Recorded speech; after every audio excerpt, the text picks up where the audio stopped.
Alright guys, not going to do a pickups video this time, not going to do a little dumb review. We're going back to what I do best, what got me started on this channel. We're going to mess around with some gaming hardware. This Game Boy Advance I got recently and it does not turn on. No power, nothing, no sound to life. So we're going to take it apart, give it a cleaning, and hopefully get this thing working again. Alright, so what you're going to need to open this bastard up is you're going to need a tri-wing screwdriver and a Phillips head screwdriver, roughly the same size. I just got little bits here that I can switch out of my screwdriver here, whatever. So there's 6 tri-wing screws on the outside, and under the battery cover there's a Phillips head. So take out the tri-wings right now.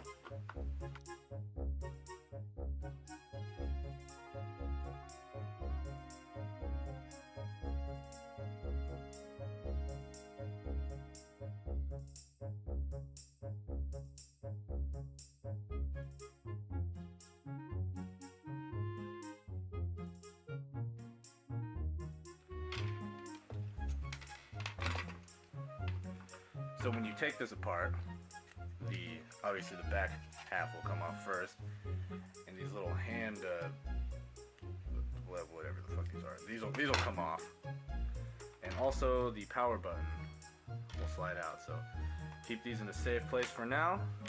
We are not done disassembling this bad boy. So there are 1, 2, 3 Phillips head screwdrivers on the PCB. There's one located here. And then you can get it in the light, one here and there. So get the old Phillips head bit back on and take these out.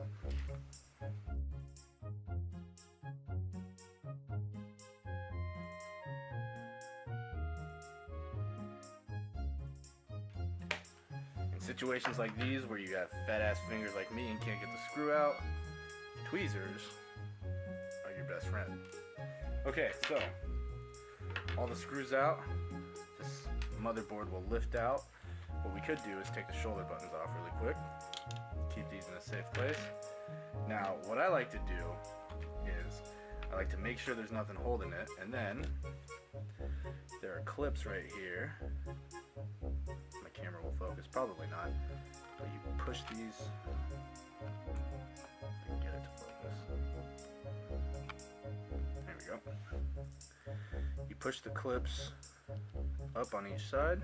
These little gray things, sometimes they're hard to get at. Once again, fat ass fingers. Get them up, and then you should be able to loosen this and pull the ribbon cable out. This ribbon cable just connects the screen to the motherboard.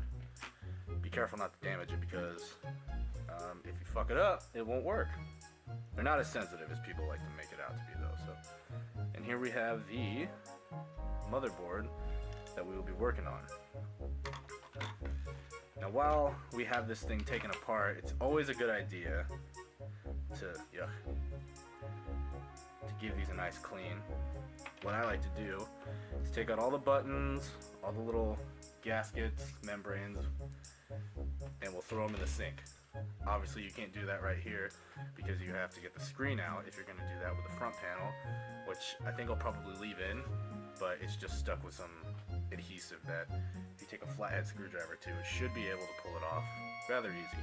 Also, I'd kind of like to keep the decals on here just because they're different and kind of goofy, and I like Sonic. It's a good game. So these will all be thrown into the sink, and I'll give them a good scrub down with an old toothbrush, and then we'll move on to the next step. Taking a second look at this thing, it's actually got a little bit of dust and crap in there, so I think I will actually take it apart, or take the screen out rather, and I'll show you how I do that. So if you take your screwdriver here and find a little gap, you can actually wedge it under here. See if I can find one on camera and get it out.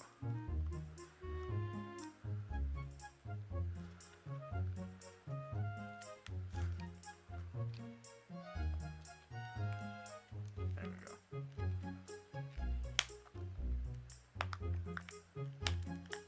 Be careful too, because this is an LCD, and if you crack that, it will fuck up and not work anymore. And it's kind of hard to find replacements for the screens just by themselves nowadays.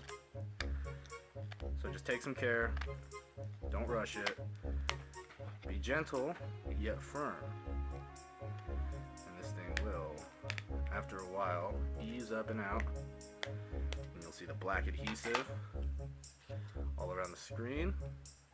And if you want to use this again, put it in, maybe a little bag or something, try to keep the dust off it, and yeah, keep this in a safe place because you don't want to ruin this.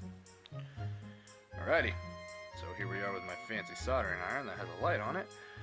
Now, so we're gonna touch one of the tabs, reflow a little bit of solder on these ground points.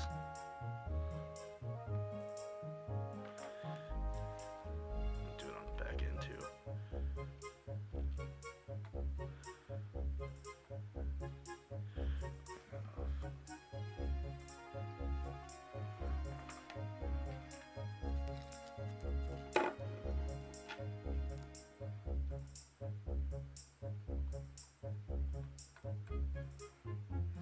I recommend using a chisel tip, not a chisel tip, like a fine tip soldering iron, because this is kind of a small thing to try to get to, especially with a camera right in your fucking face. There we go.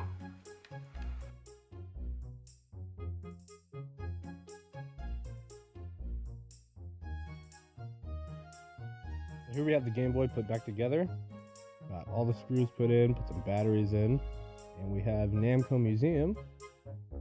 Now let's see how well it works. Alright, it's good, we got some life.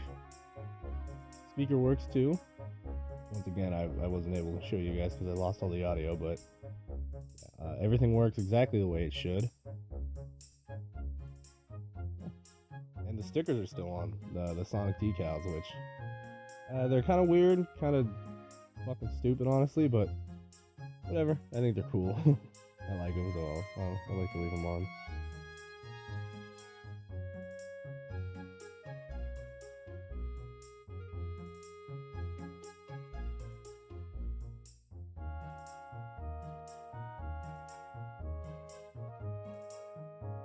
Alright, so I was able to get the Game Boy working. Thought I'd just take this opportunity to do a little bit of an update on my part. We are now in finals week. Been studying my ass off, trying to get ready. So hopefully spring break I'll be able to get some more videos out. I know every time I do these updates, I promise more and more stuff that never happens, but you know what? It'll it'll figure out. I am working on some stuff, trying to get my motivation back. So there will be stuff soon. So thank you for watching, and I'll see you guys next time.